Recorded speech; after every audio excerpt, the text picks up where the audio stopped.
The J. Michael Show. Welcome to another episode. We've got a great show for you this evening and a wonderful guest. But first, let me remind you to subscribe to the show wherever you're getting it, audio, video, off Substack, whichever. Just be sure to hit that subscribe button. We appreciate it when you support us at the J. Michael Show. My guest is Elizabeth Dennehy, and I can't wait to talk to Commander Shelby. This is going to be a lot of fun. Let's say hi to Elizabeth. Hi, Elizabeth. Hey. Hey. Well, I have to say something. Go ahead. Dennehy. Dennehy. What did I say? Dennehy. Dennehy. Yeah. You know, it happens at the beginning of every show. I will mess up a person's name, and then once we get going, we're okay. But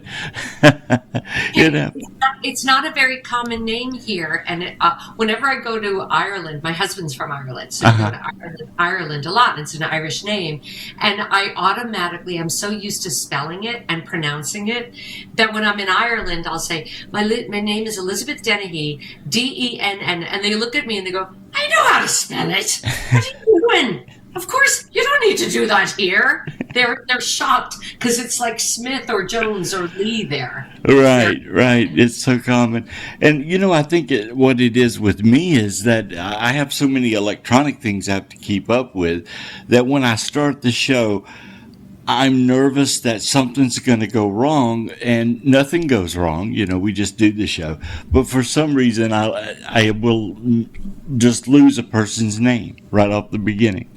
No worries. As an actress, you have to memorize lines all the time. So do you run into situations like that where you just lose a line or lose something that you're supposed to know?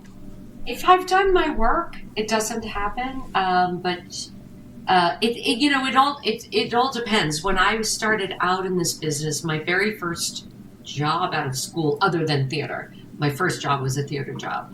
But my very first TV job, other than commercials, was actually on The Guiding Light. And I was on The Guiding Light with Michelle Forbes. Michelle and I became very good friends. We were actually dressing room mates. And on a soap opera, you have to learn like 40 pages a day. Mm-hmm. And I got used to it. I just got used to that routine, but I was a lot younger. Mm-hmm. Now, 30 years later, I learned, I had more lines than I ever had to learn in my life for a play I did in May. So many lines and really, really hard lines. And when you do a play, the playwright agonizes over every comma and semicolon. So you want to get it word perfect. Mm-hmm. On a TV show, a lot of times, and this was true with The Guiding Light, they basically write the thoughts, and then you can paraphrase. You can clean it up a little bit and change it and make it, hopefully make it better. Mm-hmm. And they expect you to do that, so you don't have to be letter perfect. But in a play, and the play I did in May, the playwright wrote it so that it was like, the way people really talk. So for instance, I had a line like, that is so funny because I was just saying to my friend Stacy, I was just like, and she agreed with me. I was just like, I just know that my audience, so lots of likes and lots of justs to make it sound really conversational. And I wanted to learn every single line in the exact order. Right. That the way it was written, syllable by syllable. So the combination of wanting to be letter perfect and not having the permission to paraphrase, and also being an old lady, made it really, really challenging. And when I started working on it, I honestly did not know if I was going to succeed. And as a matter of fact, during like the third show, I was coming up to a line and there was a word that was just gone. It was just not in my brain. I couldn't think of the word. I'd never had the problem before. And then as soon as I opened my mouth, it came out. But it was terrifying. Wow. Absolutely terrifying. And I don't know why actors do it to ourselves, because it is heart attack city all the time. And yet when the show is over, you're like, I can't wait to do it again. I can't explain that. Have you ever had a director on a TV series or movie where they were very specific, exactly the way it's written? You've had to deal with that. Oh, yeah. Oh, yes. Most of them. David Milch, who created NYPD Blue, he would improvise lines off the cuff and say to the script supervisor, you got that, the ands and the buts and the ifs and all of that. And then I would say the line and they were like, no, it's actually this order. Like, really a perfectionist. Very much a perfectionist. And that's hard to do when they're making up lines right off the cuff and you need to absorb that right away and make it sound like I meant to say that. It was challenging. He springs to mind. I'm sure that there were more than just him, but you usually when you're preparing, you want to learn the lines exactly as written. Mm-hmm. I mean, when I did Picard, spoiler alert, I brought me back on Picard. I had a 25-line speech. I found out I was doing the part in November. I had the script, and then we filmed in February. Thank God, because I had a lot of time to learn the speech. And then when I showed up on the set, they said, "Would you like a teleprompter?" And I was like, "Now you tell me you have a teleprompter." No, that's fine. I don't like to use teleprompters because I'm more reliable in my brain if I've really, really done the work and I really know the lines. Mm-hmm. But on a teleprompter, if you sort of don't know them or if you know them-ish and you lose your place, then you have to go back to square one. And so I find that very risky, and that's even more stressful. Yeah, exactly. You are well known as Commander Shelby from the Next Generation episodes with the Borg, but you've also done Guiding Lights. You mentioned that. Seinfeld, Charmed, Without a Trace, Clear and Present Danger. And that's interesting. What role did you have on that movie? I have a funny story about that. Yeah, tell me. So Clear and Present Danger, I was a journalist. Mm-hmm. I was journalist number one. And, oh God, who played the president in that movie? Harrison Ford, right? No. The Clear and Present Danger. Oh yeah, I'm thinking of Air Force One. That's a good question. I don't remember. Off the top of my head, I can't recall. Okay, Clear and Present Danger. It was a guy. It was a very, very esteemed actor. Mm-hmm. Oh my God, I'm looking it up really quickly right here. And go ahead. Donald Moffat. Oh my God, how could I forget his name? Donald Moffat was the president, and it was a press corps, and this was a long, long time ago, and I was like journalist number 3, and we would get up and say, Mr. President, and ask questions. Well, I went up to Donald Moffat during a break and I said, Mr. Moffat, my name is Elizabeth Dennehy and my father is Brian, and he had done a play by Eugene O'Neill called Iceman Cometh with my dad in New York. My father played Hickey and Donald Moffat played Larry Slade, and they did this play together, which is a 5-hour-long marathon Eugene O'Neill play. And so we sat together and we had lunch, and he told me stories, and he could not have been lovelier. So then when we went back to shoot the scene, I can't remember what my line was, but I was like, Mr. President, and he said, yes, Gretchen, whatever my name was. And I said the question, do you think that you're going to be able to pass the bill that it is going to expand the Air Force, blah, blah, blah? And he went like this. Like he couldn't hear the question, and I had to repeat it. And this was on camera, like we didn't rehearse this or anything. So I had to repeat my line. And then during a break, when they were relighting or something, he comes over and he goes, I'm trying to beef up your part. Oh, that was nice.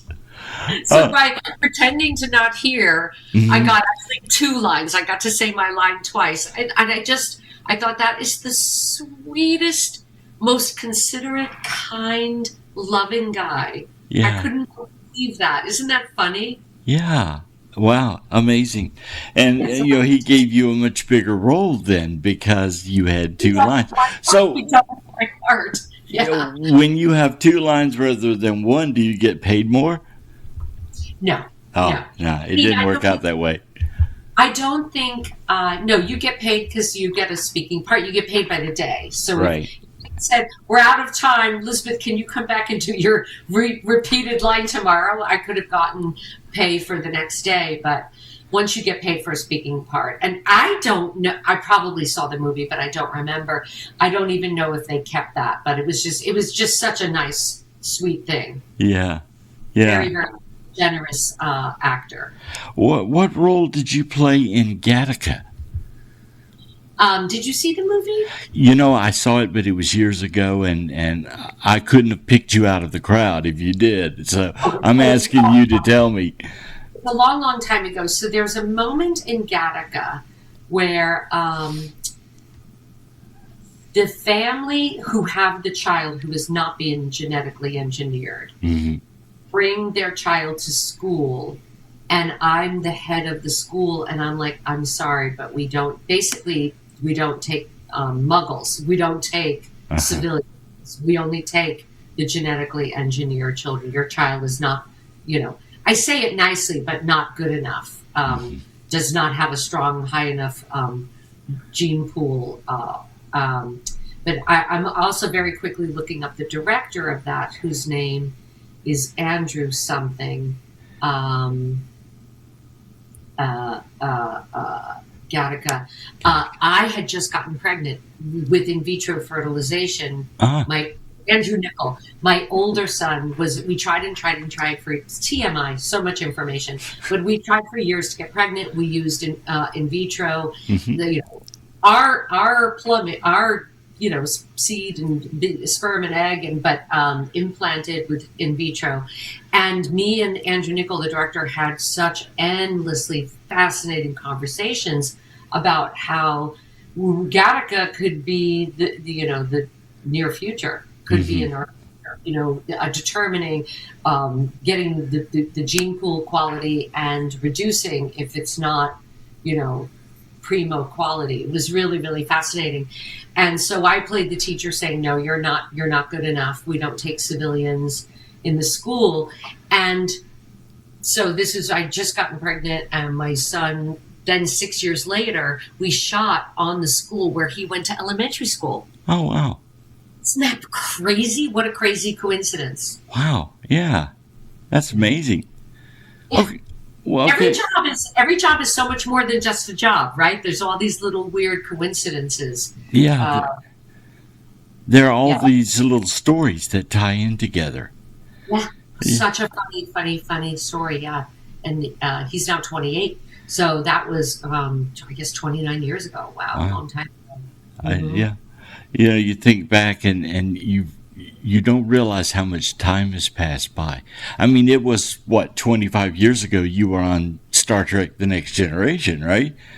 I think 34. Oh, 34 years. 34 years. Wow. How did you end up getting the role of Commander Shelby? I just went on an audition. And I went on, I had just moved to California. And I went, 36 years. I just did the math. 36 years ago. I moved to LA. I was 28 years old. And I went on an audition.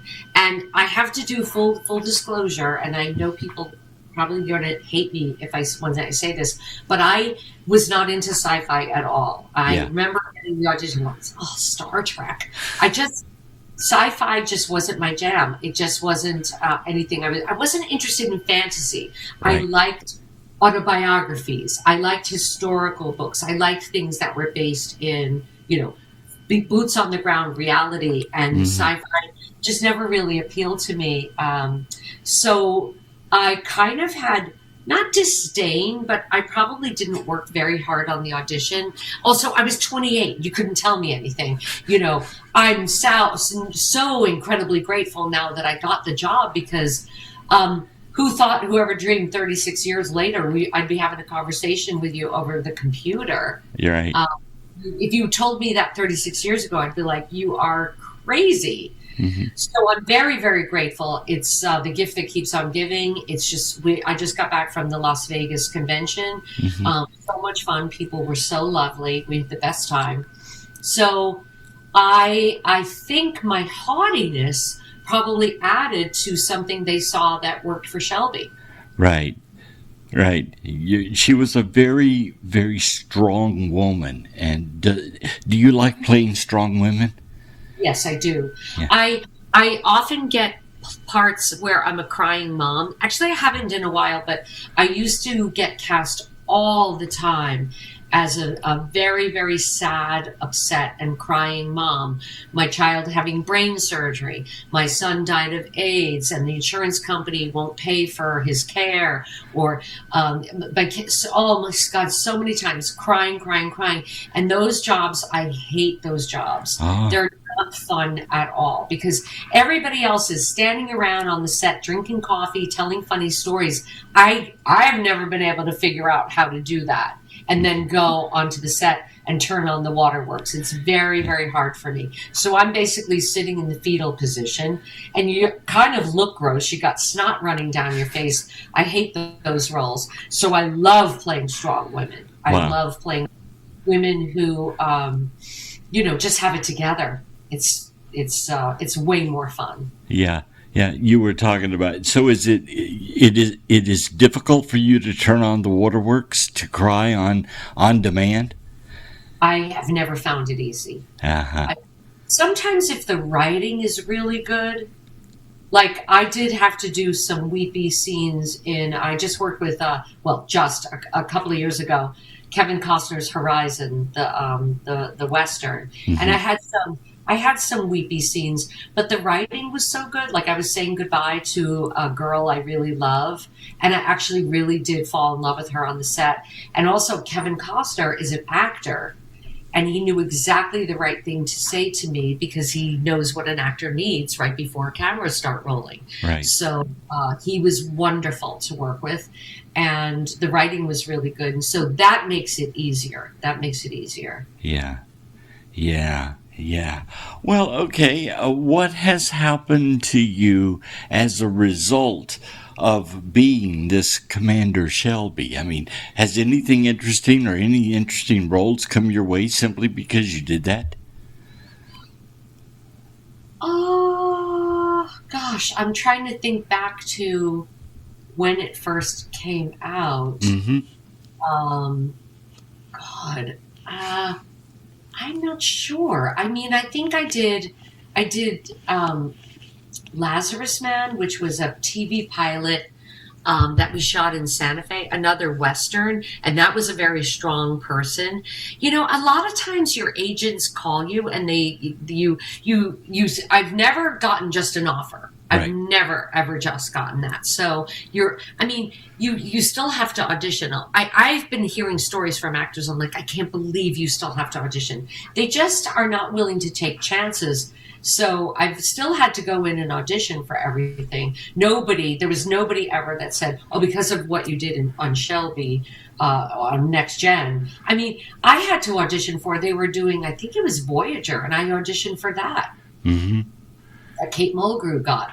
So, there's no such thing as a free lunch in this town. You have to still go in and prove that you deserve it no matter what. And also, even if people wanted to see me for an audition based on that work, that's not something that you would be told. My agent wouldn't tell me that. Right. But yeah, no, and I could sure use some more, jobs like that after Picard. And I shot Picard like right when we were all masked and socially distanced, and and then once things opened up, we had the fires and the strike. I mean, it's been really, really hard in LA. Hollywood has really taken some massive, massive hits. Exactly. You help other actors with the audition process, right?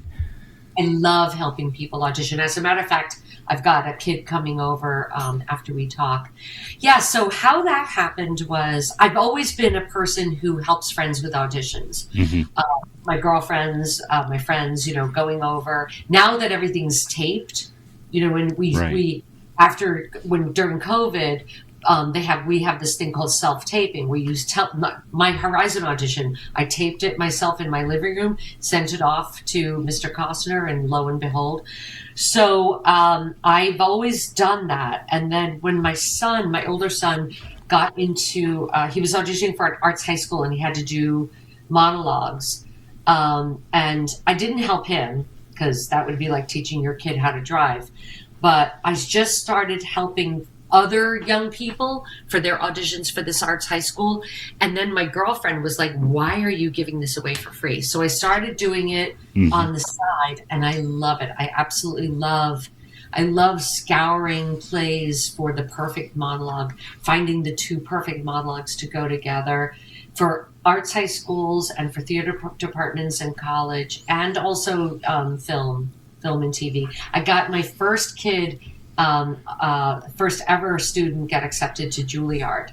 So that's huge deal that she got into Juilliard this year. So that's like finding the golden needle in a haystack. They take like 9 students a year. Wow. Do you prefer doing an in-person audition or a self-tape? I actually, that's a really good question. I really prefer self-tapes. First of all, you're making a movie. Like when I was shooting my audition for Horizon, my husband's Irish. I was playing an Irish character, played Michael Rooker's wife. He and I were Irish in the movie. So I was working with an actual Irish dude, my husband. We set up the backdrop, figured out what I'm going to wear. And we spent so much time, and I made a movie. It's not trying to win them over, trying to get the job, but this is my first day on the set making a movie. And until I'm satisfied with the product, I'll keep doing that over and over again. When you're doing an in-person audition, you walk in the room, this is what happens. You've learned 4 or 5 scenes. They're like, we're only going to look at scene 2. So all that work that you did for the other scenes, and now it's just on scene 2. That's a huge, that is always kind of like makes your heart drop a little bit because it's like you've done so much work. I hate driving and looking for parking. And that's like, if for every audition you go on, you have to allow an hour of extra time looking for parking. So without that stress, without that going in, and then you go into the waiting room and there's 300 people, they're an hour behind, and then you see somebody who gets all the parts is sitting there in the waiting room. That kind of destroys your soul. So I love doing self-tapes. Wow. My son, he really misses doing in person, but he's young and cute and he turns the charm on and he loves that. I'm such an old dog that I'm over all of that. I love doing self-tapes. I have no problem with it. Do you prefer doing, or do you like doing a period piece where you're in costumes or just something where it's everyday wear? That's another really good question. They both have ups and downs. Oh, shoot. I'm sorry. They both have ups and downs. Let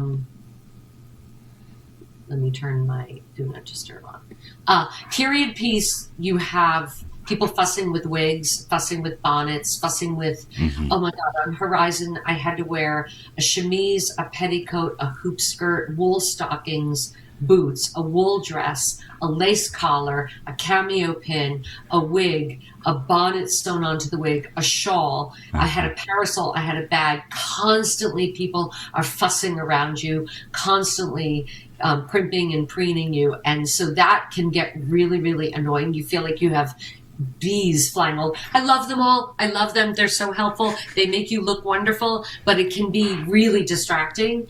And then the same thing with modern dress if you're not in something comfortable. Like if you're in a suit with pantyhose and heels, that can be really, really uncomfortable. It's very rare that you're in sweats and sneakers and just not getting up and moving around and just flopped on a couch. Those jobs are very rare.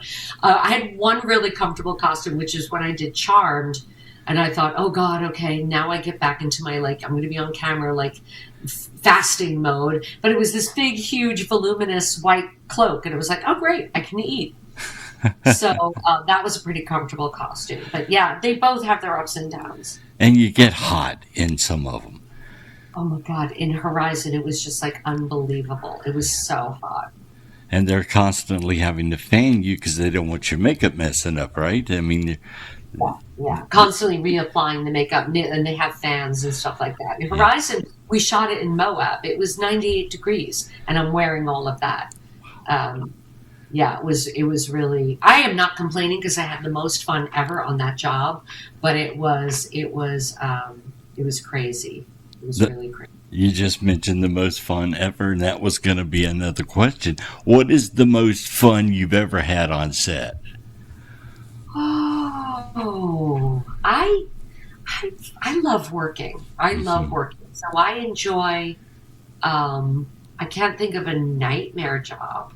I had one nightmare job, but that was a commercial, and it was 3 nights under rain machine, 3 nights of being poured on. But that was a commercial. That doesn't really count. I would have to say the most fun ever was Horizon. Yeah. I loved everybody I worked with. Every single day that got closer and closer to the end, it was like, no, it's only 6 more days. Now it's only 5 more days. The Moab is an incredibly beautiful place. I got up. I don't know if you've ever been. No, never have. I've never been to the Grand Canyon. Yeah. So for me, being in Moab, and I shot like 5 days, then I had like 5 days off on hold. And so went into Arches National Park, got up at 4:30 one morning and went into Canyonland before the sun came up and watched the sunrise there. There are no words. It was just incredible. It was so beautiful. Wow. So, so I think I made the most of my time there. Great restaurants, great food. The cast was so much fun. I mean, Michael Rooker is a wild man. He was so much fun. I really bonded with a lot of the guys on the cast, and one of my dear friends, Biga, turns out she was the head of the Moab Film Commission, so she took me to all the restaurants. I had a friend there, had a great time. It was really fun. Have you ever been on set, met another actor, and the two of you just immediately hit it off and you've been friends ever since? And who would that be? Oh, say that again. I'm sorry. Wait, what was that? Have you ever been on set with another actor or actress, and the two of you hit it off, and you're friends to this day? You just immediately became close friends. Well, I told you Michelle Forbes. Forbes and I are still, joined at the hip, and well, yes. I think they have that more with theater. And also the thing is that you get really, really close and you think, oh my God, we're going to be friends forever. Michael Rooker and I text each other all the time. So I think that will continue. We were in movie 1, movie 2, and hopefully Kevin gets movie 3 and 4 made, because we're both in movie 4. I think actually Michael's in all 4. And then there was another guy on that film called Chase, who just actually stayed with me while he was in LA.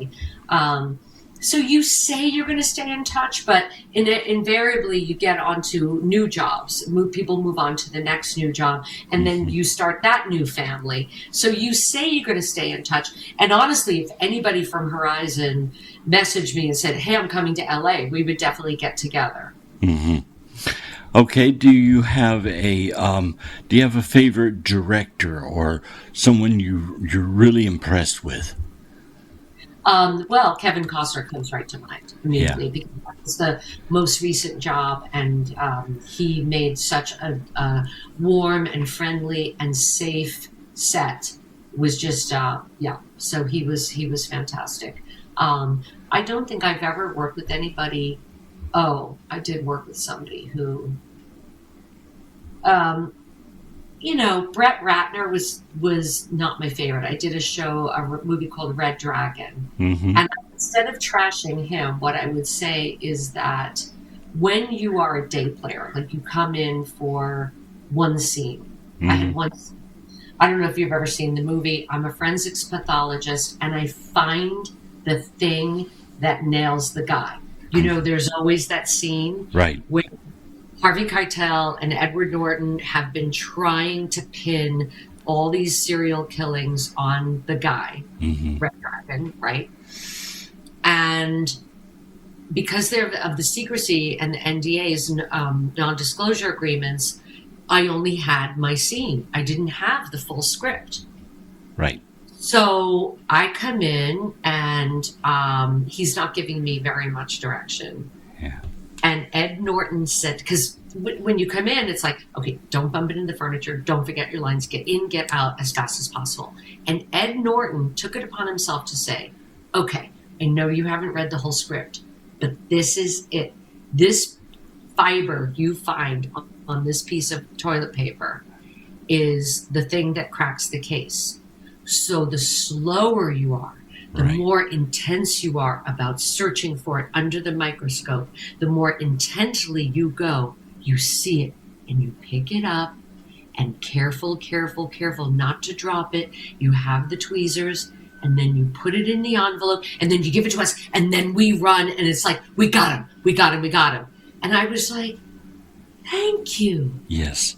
Thank you, because he helped me, he collaborated with me to make this moment really suspenseful, really, really important. And he understood, because he's an actor, that I was an actor trying to be dutiful, trying to get in, get out, do my job, say my lines, don't waste time.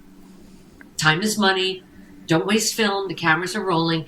But he understood that, where I was coming from, and was able to give me notes that the director did not, or was capable of doing. And I love him for that. And I really, really appreciate Ed Norton always for that. Wow. Do you have a favorite, like, crime drama that you've been on? Something that stands out to you? Crime drama. I loved being the bad guy in The Mentalist. Sorry, spoiler alert. That was fun. Usually, like I said, a crying mother, the mother wringing her hands in the police station. How could anybody want to murder my baby? Usually I'm that. So to be the bad guy was really fun. That was a blast. Wow. Well, I was just noticing that you did NYPD Blue, you did Chicago Hope, Murder, She Wrote. You've been in several of these, kind of crime, Boston Legal, kind of crime shows. So does one stand out as your favorite, having been on? Oh, God. Probably The Mentalist, because, it was all about me. I was the bad guy. I was the one they were trying to capture. So, that was really fun. NYPD Blue was like kind of in and out. And honestly, there's some shows I did that I'm like, you're saying names, and I'm like, oh my God, I did a show called Numbers. Clue what I did. Don't remember. It was so long ago. And then, there was a period of time where it was like a lot of them, one right after the other, and you just on to the next. Thank God, bought my house. But The Mentalist stands out just because I don't look like a bad guy. I don't look like a villain or a killer. I killed the guy by accident, but I totally tried to cover it up. Wow. Well, I was also looking at, you had done several of these, television police dramas, and then you ended up in The Young and the Restless. So how did that happen? I was? You were listed 2013. You were in The Young and the Restless. Yeah, you were there. Oh, God, I have no memory of that whatsoever. Oh, but wow. I do remember after The Guiding Light going on some soap. I remember being in the trailer. Honest to God, it's gone. Wow. I have no recollection. I know that it was just like one day. I don't remember what I did. I'm so sorry. That's okay. How lucky am I that I had so many jobs that I can't tell one from the other. I remember being in the trailer because the guy who did my friend's hair in life, was her hairstylist in life. And I was like, oh, regards to you from Karen. That's all I remember. Oh my God, that is so scary. That is crazy. But I mean, your international movie database list is like incredibly long. You've done so much. I was also going to ask you about transitioning. Of course, you had done the Next Gen episode with the Borg, and then you show up on Picard. So, were you contacted to do that, or did you audition to play the same role again? So, another funny story. Yeah. Is, I went in 22, November 22. I went to England for a Star Trek convention, and I met for the first time Alice Kriege, the Borg Queen. Right. I'd never met her before, and she is lovely, absolutely wonderful person, really, really sweet. And I said to her, I don't really understand how Twitter works. I never really got it. I was really bad at it. I said to her, you and I should take a picture. We should take a selfie, the Borg Queen and Shelby, and I'll tweet it.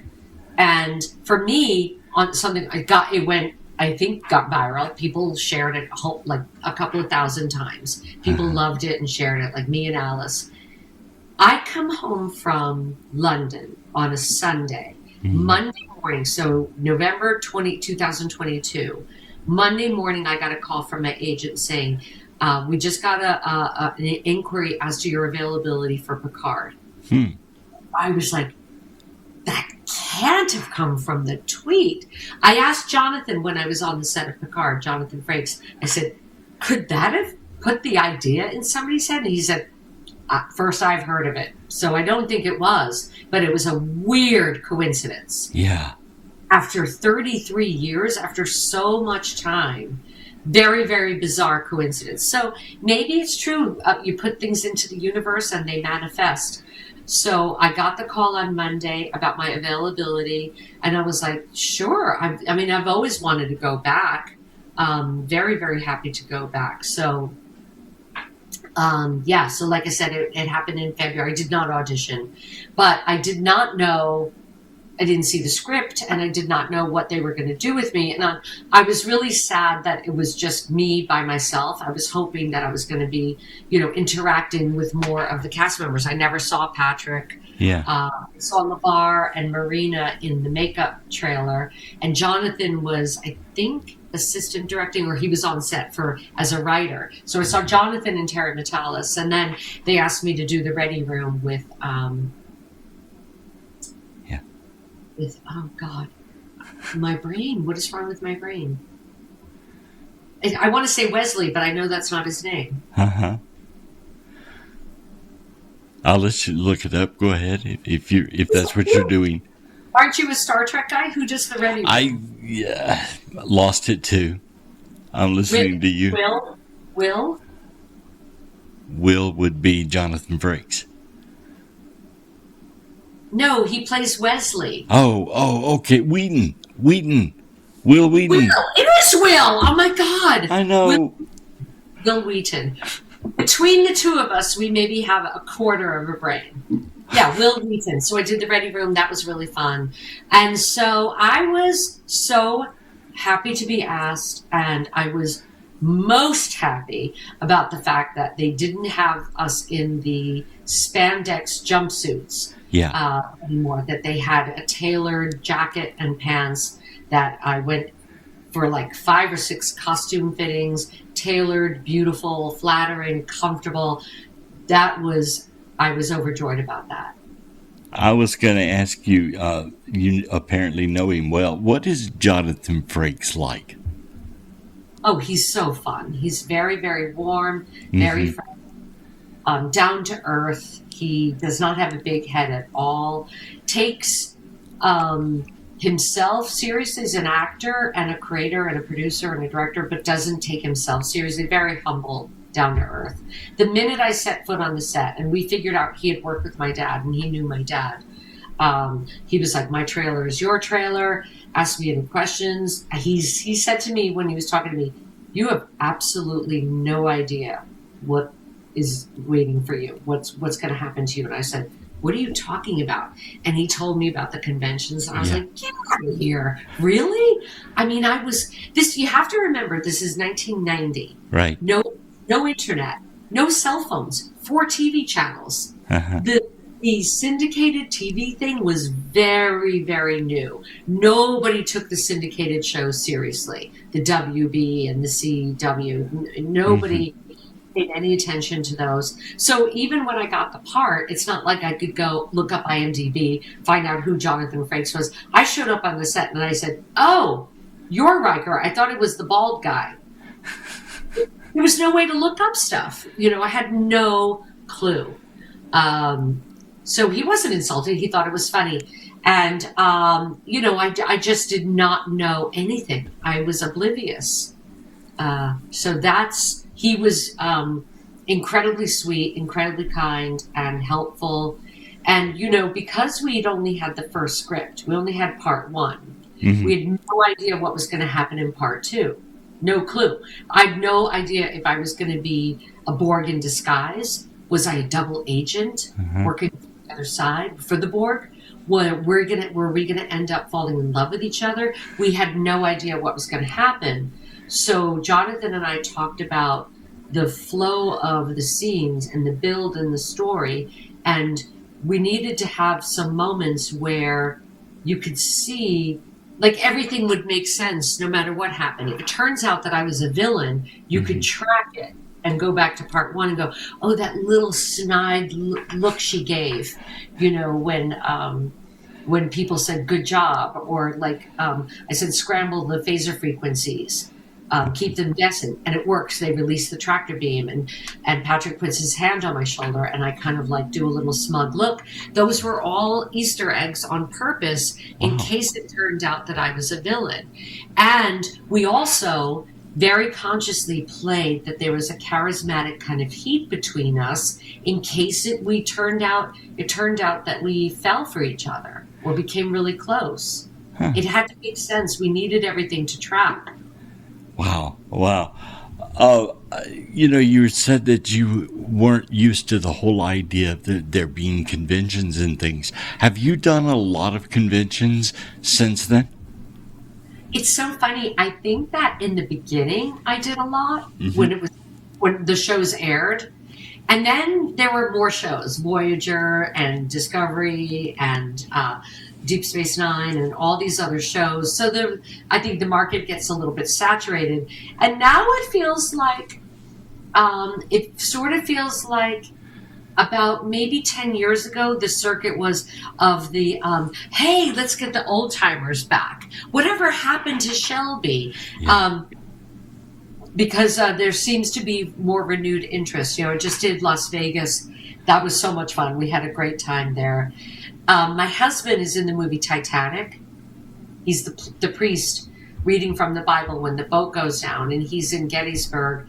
And people recognized him and then came back the next day with stills of my husband from Pirates of the Caribbean and Titanic and Gettysburg. So we were like, we got to take this act on the road. We can both be selling autographs and selfies and stills.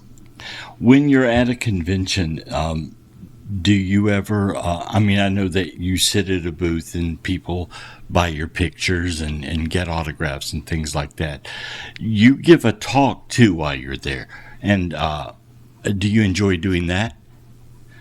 I do now. In the beginning, my very first one, I was scared to death. My very first convention was with George Takai in St. Louis, Missouri.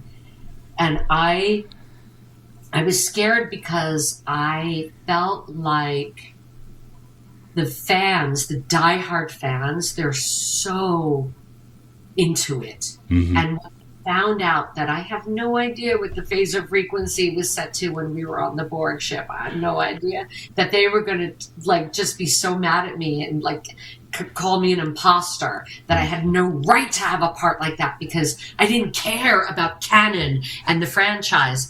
And it could not have been farther from the truth. But I also was very nervous because I can talk and be a character if I have a script, but without a script and just taking questions and answers, I was picturing myself not having a clue. But I just learned if I didn't know an answer, I'd say, okay, who knows what the phasor frequency was set at? Because somebody will know. Oh, yeah. Oh, yeah. There's a geek out there that'll give you a perfect number or something like that. At the beginning, when I did them, I also was not prepared for sitting at a table and people will come up and go, I hated you. Why were you such a bitch to Riker? And it was really ferocious. It was very fierce, and I was not prepared for that. And that was 30, 40, 35 years ago. And then it seems like about 15 years ago, the people who start going to conventions has changed. Like, I think when San Diego Comic-Con started becoming cool and like really big stars would go to it, I noticed a change where young people who knew that it was a TV show, right, knew that these were movies, but are just fans. So like before that, there were times in the very beginning where there were people who you couldn't tell. They seemed like they really believed it was actually really happening and it wasn't a TV show. Yeah. But then, like I said, when Comic-Con got cool, and then you had the internet and you have all the behind the scenes, like people now are in the know. Conventions started becoming cool. Yeah. You have younger people doing the cosplay, and cosplay was not a geek thing anymore. It was kind of cool. And that's when people started coming up to me and saying, I loved you. Yeah. And now I occasionally will get an older person. I had a little bit of an argument in Las Vegas with an older woman who did not like the disrespectful way I was talking to Riker. And I was like, yeah, but was I right? And she was like, yes, you were right, but you should have known your place. And it was just like, I'll get that from old school people. Right. I was just curious. Did you ever... Yeah, I get as many young people saying, I chose a career in science and aeronautics because of Shelby. And that fills my heart with glee. I was curious, did you ever see the movie Galaxy Quest, where they sort of parody the Star Trek conventions and things like that? And how did you relate to that? Oh, it's one of my favorite movies in the whole world. I think it's genius.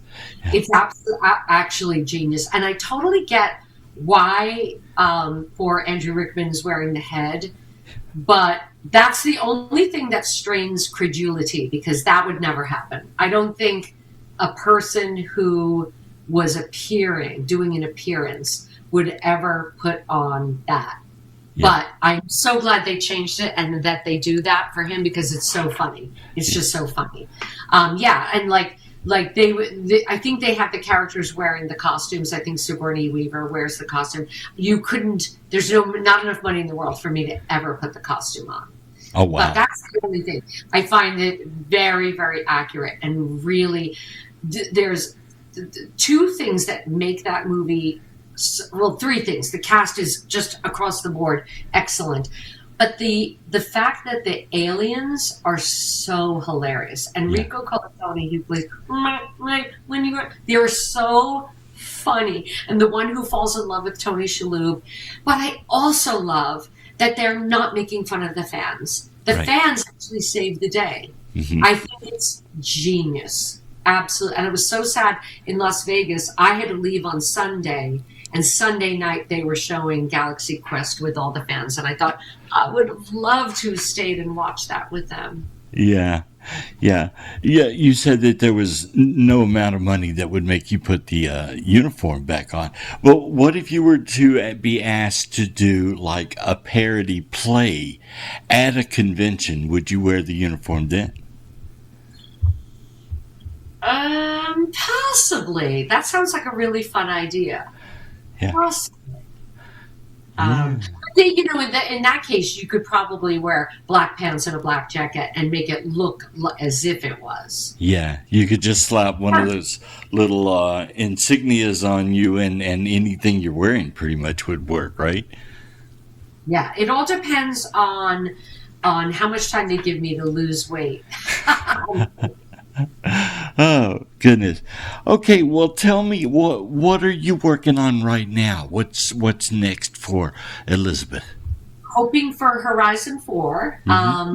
I just did a play in May, and I just did 2 stage readings in LA, and I'm about to do a stage reading of Hamlet. But other than that, it's just been going to a lot of traveling and supporting. My son is an actor. My older son is an actor, and he lives in Chicago. He was in the Weird Al Yankovic biopic. He was one of the guys in the band with Daniel Radcliffe. So cheering him on, auditioning, trying to get stuff and doing stage readings. I go to the theater a lot. I see at least one play a week. Going to the theater a lot. I'm just hoping, the next job comes along. It's tough out here for an old lady in Hollywood. Well, you're not that old. You're still beautiful. My God, thank you. But I'm 64, and there's already one Jean Smart. We all are in the same boat. Well, you are the same age that I am. July 31st, I turned 64. Congratulations. Happy birthday to you, too. Yes, mine is coming up. Coming up October 1st. Oh, okay. Well, early happy birthday to you. Thank you so much. Okay, so if someone wants to get an autograph or a cameo or get in touch with you in some way or find you, where would they find you at online? My address is out there because I get mail every day. Mm-hmm. But I cannot send anything unless it comes with a self-addressed stamped envelope. So I feel really, really bad when people write me letters and ask. I don't actually own any pictures. I don't have any pictures. Right. I just don't. So people have to send, if they want me to sign something, they've got to send it, and they need to send a self-addressed stamped envelope. Like I said, I get mail every single day. So grateful, but I can't go broke doing that. Right. And then Cameo, you can find me on Cameo. How do you, I have no idea how you search for that. Just my name. Just your name, yeah. Go to Cameo. We'll find the link and we'll put it there at the bottom. Just my name. Elizabeth Dennehy. No secret way to do that. And I love doing cameos. I love doing conventions. I'm dying to go put the word out there. Chicago has one in November, and I would love to go do that. I'm hoping, I've got fingers crossed that I go to Long Island next June. I love meeting the people. I love it. It's so much fun. And now I love standing on stage and talking about it because people are not going to throw tomatoes at me because I'm not a sci-fi fan. People ask me all the time, have you read the books? And I'm like, no, I haven't. You're also on Instagram, but it's not your name, right? I'm on Instagram with my name. Under your name, but you also have your audition company group. No, my name, I'm on Instagram with my name, Elizabeth Dennehy. Okay, and of course you and I are connected on Facebook, so I'll put a link to Facebook too so people can find you. Watch Horizon if you haven't watched it. Let it be a big hit so that we can make more of them. Exactly. So that was chapter 1. You've got chapter 2, 3, and 4 coming up, or you're hoping? Well, I did movie 1 and movie 2, and I'm not in 3, but I'm in 4. So. Okay. Well, fantastic. Make that movie a big hit. Yeah. Let's make it huge for Elizabeth. Elizabeth, thank you so much for being my guest on my show. I have just thoroughly loved talking to you.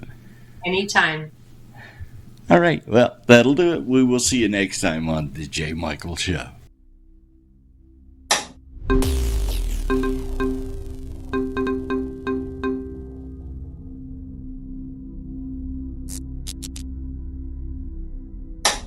Goodbye.